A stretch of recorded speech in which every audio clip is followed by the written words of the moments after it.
Hola, muy buenos días, mi querido amigo, mi querida amiga. Dios te bendiga. Feliz domingo. El domingo es tan agradable, ¿cierto? Muy rico el domingo. Tenemos derecho a despertarnos un poquito más tarde. Yo siempre despierto pero muy temprano, a 15 para las 5 de la mañana, cada día, y luego entonces el domingo es ese día donde uno puede dormir un par de horitas más y despertar pues con un poco más de tiempo para disfrutar de este día. Y como esto lo vamos transmitiendo día a día, esperemos que el Señor nos permita seguir haciéndolo así cada día, porque es un desafío, ¿no? Cada día transmitir el mensaje en vivo. Lo hemos querido hacer así porque simplemente esto ha nacido como parte de mi devoción diaria y el compartir el estudio que cada mañana hago de la palabra del Señor y bueno, esperemos que Dios nos mantenga así, sano, pero de cualquier manera nos agrada poder compartir y me agrada poder compartir con ustedes un mensaje cada mañana de motivación, de agradecimiento, de confianza, de consuelo. Y entonces lo vamos a seguir haciendo mientras el Señor nos lo permita, que Él fortalezca nuestra voluntad, nuestra disciplina, para no desmayar y seguir haciéndolo, porque brota de un corazón pues sincero de compartir, de compartir pues lo que el Señor nos da, su palabra que es maravillosa y poder compartirla con ustedes. Así que oro a Dios por ti para que Él te bendiga y te regale una semana llena de bendición. Vamos a continuar con este tema interesantísimo de la semana que se ha titulado Los que han llegado al fin, al fin del tiempo. Y pues el tema para el día de hoy es un tema que se titula La ira del Cordero. Entonces, hablar de la ira del Cordero puede sonar un tanto extraño, ¿no? Porque siempre nos han hablado acerca de que Dios es un Dios de amor, de que Dios ni siquiera es que tiene amor, Él es amor. Y al ser amor, pues significa que la cantidad de amor que Él tiene no tiene cantidad, de hecho. Su amor no es un amor que tenga cantidad y que por lo tanto algún día se puede agotar. Y una vez que se agota es donde Él viene y de manera desenfrenada explota en ira. No, Señor, no es así. El amor de Dios no tiene cantidad, Él es amor. La esencia de Dios es amor, su carácter es amoroso. Y nunca dejará de serlo, aún en medio de la expresión de su ira. Entonces, ¿cómo entender esto de la ira de Dios, de la cual se habla en la Escritura y de manera especial cuando Él se manifieste por segunda vez, cuando Jesucristo venga a esta tierra? Y es el tema que vamos a hablar entonces en esta mañana, ¿ok? Así que pues debemos, como les digo, recordar eso, ¿no? Que la esencia del carácter de Dios es su amor, lo expresa, primera de Juan 4:8. Ahora, esto lo que significa es que todo lo que Dios hace es motivado por el amor, ¿ok? Absolutamente todo es producto del amor, incluso el juicio y su ira. Ahora, esa es una expresión justa de ese gran amor que Él tiene. Ahora, la diferencia entre la ira de Dios y nuestra ira es inmensa, pues la ira de Dios no es como la nuestra, no es como esa ira desenfrenada que sencillamente nace de un corazón, como les digo, airado, orgulloso, o que sencillamente explota y que manifiesta un enojo descontrolado. La ira de Dios es la respuesta justa y pues realmente intensa que Él tiene para con el pecado. Esa ira que Dios tiene para con el pecado no es la ira que nosotros tenemos para con el pecado, porque hemos nacido en pecado. De hecho, al hombre le agrada el pecado en su estado original y pecaminoso. Ahora, la ira de Dios es entonces no para con el hombre, sino para con el pecado. Y evidentemente, finalmente se tiene que ver las consecuencias de la ira de Dios contra el pecado y su decisión de erradicarlo por completo, pues en aquellas personas que finalmente hayan insistido en rebelarse y persistir viviendo una vida llena de pecado, abrazando el pecado. Entonces, la ira de Dios es la defensa de el bien y el rechazo definitivo del mal, ¿ok? Debido a que Dios es un Dios amoroso, que ama al ser humano y que lo que ha prometido lo cumple, y Él prometió que restauraría este mundo a su estado original, definitivamente entonces Dios tiene ira para con el pecado. El pecado es terrible, el pecado separa, el pecado destruye, el pecado mata. Y pues precisamente como Dios ama al pecador, detesta el pecado, le detesta. Detesta mucho el pecado porque pues le roba la paz, le roba la vida, le roba la armonía y la felicidad a sus criaturas, a quienes Él creó por amor y con amor, dándole todo lo necesario para que tú y yo pudiéramos ser felices por siempre. Entonces, hay un tema allí cuando contemplamos el amor de Dios. Hay dos extremos y hay que tener equilibrio en cuanto a esto.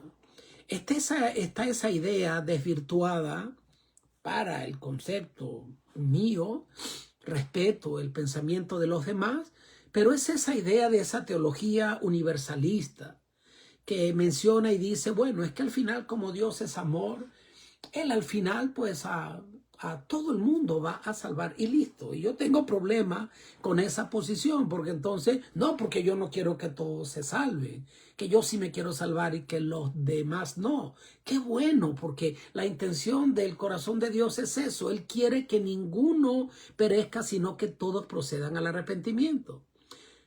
Pero es un tanto descabellado, ¿no? Y que no corresponde al tema de la Escritura, lo que contiene la Escritura, pensar que entonces al final, pues Dios simplemente salva a todos y es como un Dios aburrido y que simplemente estando aburrido decidió crear todo un sistema de juego denominado drama humano, donde él mueve piezas hasta que ya se decide acabar el juego, se cansó y lo acaba y listo y todo vuelve a ser como antes.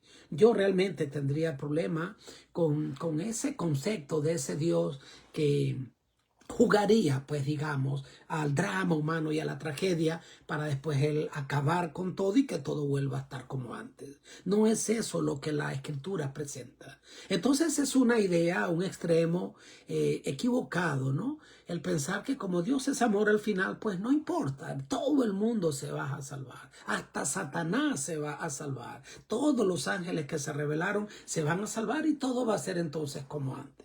No corresponde realmente esto con lo que está contenido en la Escritura y lo que se manifestó en la cruz. Entonces, ¿para qué la cruz? Hay conceptos que no compartimos y por ende pues lo expresamos de esa manera. Pero la otra idea errada es concebir entonces a Dios como un Dios cruel, como un Dios que está esperando es que llegue el momento para castigarnos y que entonces no va a pasar bajo ningún concepto ningún error que cometas porque está esperando es cobrarte todo eso que has hecho. No es así, ¿ok? Ahora, lo que sí está claro es que todo lo que Dios hace, ha hecho y hará procede de un corazón lleno de amor, ¿ok? Así que no podemos caer en ese doble extremo. Dios es un Dios que finalmente, para erradicar el pecado y restaurar a este mundo, bueno, debe dar paso entonces a un juicio justo. Ahora, en Apocalipsis 6, del 12 al 17, es donde se nos habla acerca de la ira del Cordero. Y en este pasaje vemos allí, cuando leemos lo que dice Apocalipsis 6 del 12 al 17, que cuando venga el Señor a juzgar el mundo, allí dice que nadie será ignorante de lo que estará pasando. Porque incluso aquellos que decidieron no aceptar a Dios reconocen al que viene en las nubes de los cielos y le llaman Cordero, el Cordero de Dios. Escóndenos de la ira del Cordero. Es decir, que para que hablen y se expresen de esa manera, tienen que haber conocido el mensaje de la salvación. La promesa o ese mensaje del cual hemos venido hablando, que debe ser el mensaje predicado, el de los 3 ángeles, que será predicado a toda nación, tribu, lengua y pueblo, y luego vendrá el fin. Lo que denota esto es que cuando ese día llegue, nadie estará exento de ese conocimiento previo de que en el Cordero podíamos obtener salvación. Así que entonces saben de qué se trata y qué está detrás de todo este asunto, y nos muestra de que se habrá cumplido la promesa de que el mensaje y la buena nueva de salvación alcanzó ser presentado y predicado al mundo entero. Como lo dice Mateo 24:14, y será predicado este evangelio del reino a toda nación, tribu, lengua y pueblo, y entonces vendrá el fin. Pero ¿por qué entonces se perderán? ¿Por qué muchos se perderán? Pues entonces vemos acá que no es por falta de información, no es por desconocimiento, sino por indiferencia, por sencillamente insistencia en el pecado, negarse a venir a Cristo y aceptar el regalo de la salvación. Así que entonces se endurecieron sus corazones, y en la segunda venida de Cristo se menciona de que será repentina. Pero repentina, ¿por qué? Repentina no porque Dios esté esperando, les voy a caer por sorpresa, para agarrarles a todos en el pecado y de manera desprevenida. No es así. La palabra de Dios refleja que la venida del Señor Jesús será como el ladrón en la noche, que no avisa cuándo vendrá. Pero evidentemente el Señor ha dejado en su palabra señales claras de que su retorno está cercano. Así que el Señor se compara, el mismo Jesús compara cuando se le pregunta ¿cuándo vendrás? Y Él responde: el día y la hora nadie lo sabe, ni aun los ángeles de los cielos, sino solo mi Padre. Pero sí dice, pero la venida del Hijo del Hombre, la situación del mundo antes de que Él aparezca, será como en los días de Noé. Y fíjese el paralelismo que aquí hay, la comparación que el mismo Jesús usa al decir que su venida será y el mundo estará como en los días de Noé. La pregunta es, cuando el diluvio llegó, ¿las personas tenían una desinformación? Claro que no. Dice que el diluvio llegó de repente. Y de repente llegó el diluvio y pues arrasó con el mundo entero, y solo se salvaron los que habían entrado en el arca de la salvación. Entonces vemos que la condición acá en los días de Noé no es que no sabían. Uy, es que yo no sabía y por eso esto me agarró por sorpresa. No, Noé había predicado durante 120 años y les había presentado allí el arca de la salvación. Y les dijo, aquí está un lugar donde ustedes pueden ser resguardados. El arca de la salvación estaba allí para que todo aquel que quisiera pudiera entonces salvarse. Pero no quisieron y les agarró por sorpresa. ¿En qué sentido? Bueno, porque estaba en un estado de indiferencia, donde, como en los días de Noé, todos vivían, comían, se casaban, se daban en casamiento, hasta que el diluvio llegó y pues fueron entonces sorprendidos, ¿no? Pero no por falta de información. Y así será en los días cuando regrese nuestro Señor Jesucristo. Ahora, ¿qué quiere decir? No podemos vivir una vida pues de crecimiento, de desarrollo, casarnos, tener familia, estudiar, prosperar, construir casas, vivir en ella, disfrutar de esta vida. Claro que eso no es lo que dice la palabra del Señor. Cuando el Señor dice que Él quiere que seamos prosperados en todas las cosas, no se refiere entonces en el ámbito espiritual nada más. El Señor quiere nuestro bien y quiere que podamos disfrutar de los años de vida que Él nos dé acá. Pero sin olvidar esa preparación diaria, ese confiar en Él, el darle lugar y espacio en nuestro corazón para que cuando ese día llegue, sencillamente no seamos tomados por sorpresa. Ahora, el mensaje para nosotros es un mensaje de urgencia. Es un mensaje de atención. La Biblia lo dice claramente. El Señor, lo dice en 2 de Pedro 3:9, no quiere que ninguno perezca, sino que todos procedan al arrepentimiento. Pero también nos advierte de que el Señor vendrá y lamentablemente todo aquel que no le haya aceptado y no haya aceptado el regalo de la salvación, Él no le llevará al reino de los cielos de manera obligada, porque Dios es un Dios que respeta el libre albedrío. ¿Qué tanto tiempo nos queda? Como para que las personas entonces digan, puedo esperar, cuando la vida es tan frágil. Cuando hoy estamos y no sabemos ni siquiera si vamos a terminar este día. Es por eso que el llamado es ahora, y la misma palabra de Dios dice, si hoy escuchas su voz, abre tu corazón, déjale entrar.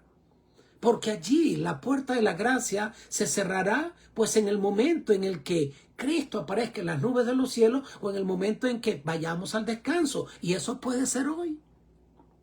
¿Qué tanto tiempo tenemos y qué tanto tiempo necesitamos para ser salvos? Nada, un instante, en este preciso instante.